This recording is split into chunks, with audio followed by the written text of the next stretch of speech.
ce métier? En fait, j'ai deux types de métiers d'écriture. J'écris pour la télévision, donc je suis scénariste, et je suis aussi romancière. Je fais ça depuis 20 quelques années, mais j'ai commencé à écrire très, très, très jeune. Est-ce que Val-d'Or est votre ville d'origine? Valmont-d'Or? Ouais. Non, c'est un nom que j'ai inventé. En fait, ce nom-là m'a été inspiré par des gens qui se sont battus très fort au mont Orford pour pas avoir un gros promoteur qui vienne détruire leur montagne, et j'ai créé le nom Valmont-d'Or à partir de là. Combien prenez-vous de temps pour écrire un livre? Ça, c'est une grande question parce que je dirais que le travail se fait en deux temps. Quand on commence quand on fait une histoire, au départ, il y a des idées qui arrivent dans notre tête. On peut être en train de faire complètement autre chose. Moi, j'ai des chevaux, puis j'étais en train de nettoyer le crottin dans les stalles. Et puis, tout à coup, il y a une idée qui vient dans ma tête. Poup! Ah! Et comme ça, elle arrive de nulle part. Et puis après, à un moment donné, elle revient dans ma tête quelques jours plus tard. Et là, il s'ajoute un détail. Et ça finit par pas me hanter, mais m'habiter beaucoup. Puis j'y pense beaucoup. Puis à un moment donné, je me dis, oh, là, je tiens une histoire. Alors ça peut durer un certain temps, cette période-là. À partir du moment où vraiment je m'assois et que je fais un plan et que je regarde comment ça va se terminer, parce que moi, je peux pas écrire une histoire si je connais pas la fin. Alors, et là que je commence vraiment à m'installer pour l'écrire, je dirais à peu près 6 mois.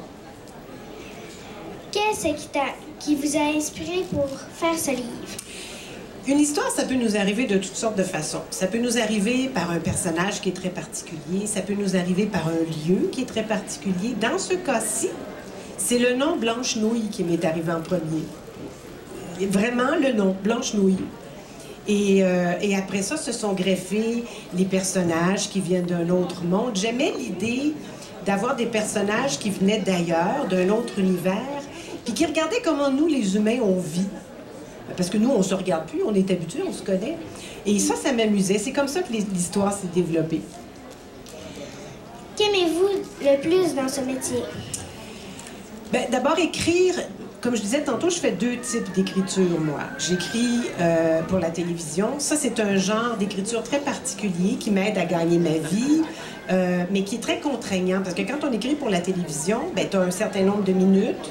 Tu n'as pas le droit d'avoir plus que tant de personnages. Alors que la littérature, il n'y a pas de limite. Je peux avoir autant de personnages que je veux. Ils peuvent voyager partout dans le monde. Je peux fonctionner sur des périodes de temps différentes. Mais j'écris des romans pour les adultes aussi. Je te dirais que les romans pour enfants, ce que j'aime beaucoup quand j'écris pour les jeunes, c'est que la petite fille en moi est restée bien, bien présente. Je suis quelqu'un qui aime beaucoup jouer, qui aime beaucoup faire semblant. J'ai beaucoup conservé ça. Puis quand j'écris pour les jeunes, je suis pas un adulte qui me dit, bon, les enfants de cet âge-là, comment il faut que j'écrive pour eux. Non, je redeviens une petite fille qui joue. Je suis dans le jeu et je joue. Toi, quand tu joues des jeux, puis que tu es un joueur dans un jeu, tu es un personnage. Ouais. Ben, c'est ça que je fais, moi. Alors, je m'amuse beaucoup, beaucoup quand j'écris des choses pour les jeunes. Pour les adultes, c'est comme un peu plus sérieux, d'une certaine façon. Sérieux, pas dans le sens que c'est plus important, mais c'est un processus qui est peut-être un peu plus douloureux, je dirais. J'ai moins l'impression que je joue, même si j'aime ça beaucoup, beaucoup. Qu'aimez-vous le moins dans ce métier? La page blanche, comme tout le monde. J'écoutais tantôt les questions au sujet de l'inspiration. Tu sais, si comme travail, tu as à planter 25 clous dans une planche avec un marteau, si une journée, tu es très, très fatigué, bien, peut-être que tu vas te taper ses doigts quelques fois. Peut-être qu'il y a quelques clous qui vont être un peu croches, mais tu vas y arriver. Mais l'inspiration, il n'y a pas vraiment de recette pour ça. Et quand ça nous échappe, on peut devenir très, très malheureux. Quand ça va bien, par contre, c'est comme de la magie. C'est extraordinaire. Mais il y a des trucs qu'on peut faire pour s'aider, pour s'inspirer, mais ça restera toujours un peu quelque chose qu'on n'arrive pas complètement à saisir. C'est peut-être la partie... Quand on l'a pas, c'est une partie très douloureuse. Quand on l'a, c'est extraordinaire.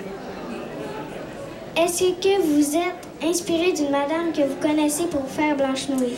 Bien, Blanche-Nouille, c'est une caricature de moi. C'est moi en très exagéré. C'est pas du tout l'histoire de ma vie, évidemment, mais Blanche-Nouille, elle a deux passions, hein, comme tu as vu. Une des passions, c'est qu'elle aime beaucoup aider les gens. Et puis moi, je suis comme ça. J'aime beaucoup les gens, j'aime beaucoup, je m'intéresse à ce qu'ils vivent, j'aime les aider. Mais les gens, des fois, ils veulent pas être aidés, hein? Ah, mais j'ai exagéré dans le livre. Alors, Blanche-Nouille, quand elle veut aider les gens, des fois, ça lui attire des ennuis. Tu sais, comme l'histoire de l'aspirateur, là. Elle avait une voisine qui avait un aspirateur qui fonctionnait plus, puis elle l'a fait réparer par son homme à tout faire, mais il a mis un moteur plus fort dedans. Et quand la dame a essayé de l'utiliser, qu'est-ce qui est arrivé? Son chat, il a aspiré dedans. Il a été aspiré, son chat. Ils l'ont retrouvé, heureusement, mais il a la queue plus courte depuis ce temps-là. Et il a très peur des aspirateurs. Pourquoi avez-vous pris une poule comme animal de compagnie? Ça aussi, c'est quelque chose qui m'est arrivé comme une surprise. Il y a une poule qui s'appelle Pouliotte. Moi, j'habite à la campagne. Alors, évidemment, je côtoie toutes sortes d'animaux. J'ai pas de poule moi-même, mais je connais des poules.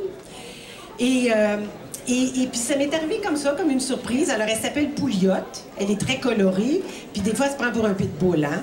Oui, c'est vraiment...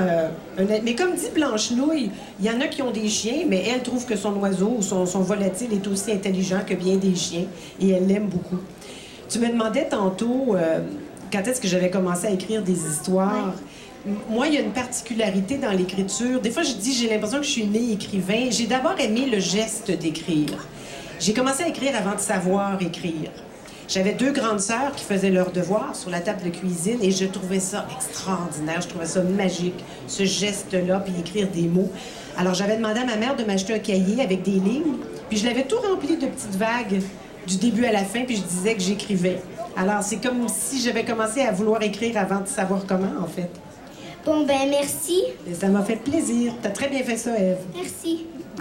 Oui, c'est vrai, je suis d'accord. Bravo, Ève. Monique Fournier était l'invitée d'Ève. Ça s'est bien passé, oui. Alors maintenant, j'aimerais inviter à mon